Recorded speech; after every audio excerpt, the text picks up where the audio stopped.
পীরজাদা আব্বাস সিদ্দিকীর ডাকে ওয়াকফ বিলের প্রতিবাদে ভাঙড় বিজয়গঞ্জ বাজারে প্রতিবাদ সভার আয়োজন করা হয়।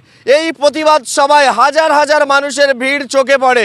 আজকে সেই ছবিটা আপনাদের সামনে এই মুহূর্তে যেমন রাখছি, তার পাশাপাশি কেন্দ্রীয় সরকার যে ওয়াকফ সম্পত্তি, মুসলিমদের যে ওয়াকফ সম্পত্তি একেবারে কেন্দ্রীয় সরকার যে রাজ্যসভায় পাস করতে চাইছে, তারই প্রতিবাদে কিন্তু আহলে সুন্নাতুল জামাতের কর্ণধার পীরজাদা আব্বাস সিদ্দিকী ভাঙড় বিধানসভার ভাঙড় 2 নম্বর ব্লকের বিজয়গঞ্জ বাজারের যে মেলা মাঠ রয়েছে, সেই মেলা মাঠে আজ ঠিক 2টোর পরপরই এই সভা অনুষ্ঠিত হয়। এবং এই সভায় কি বললেন পীরজাদা আব্বাস সিদ্দিকী শোনাবো আপনাদের। এবং সাধারণ মানুষের ভিড় ছিল চোখে পড়ার মতো। আহলে সুন্নাতুল জামাতের পাশাপাশি একাধিক ধর্ম বর্ণ নির্বিশেষের মানুষ কিন্তু এখানে উপস্থিত ছিলেন। এবং এই মঞ্চ থেকে পীরজাদা আব্বাস সিদ্দিকী তিনি বলেন যে এই ওয়াকফ বিল কোনো রকম পাস করতে দেওয়া যাবে না, যুবকদের আগিয়ে আসতে হবে, তথা এই ওয়াকফ বিল যদি বন্ধ করার জন্য দিল্লিতে যেতে হয় তাও তারা যাবেন।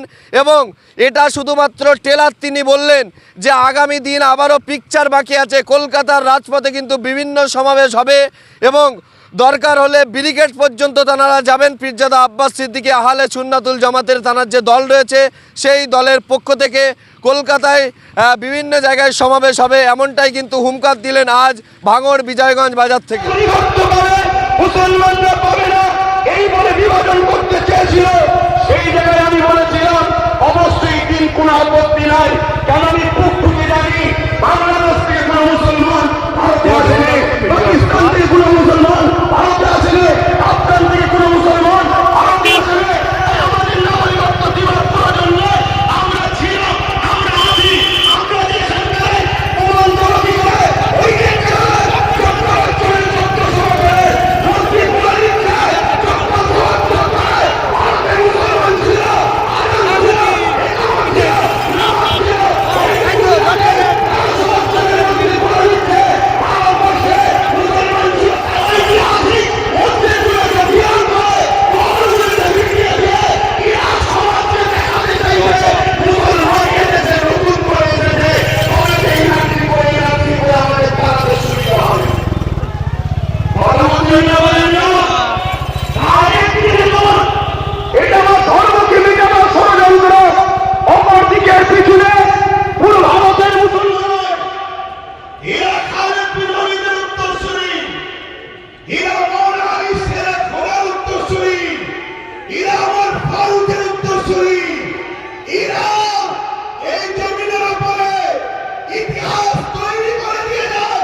নাও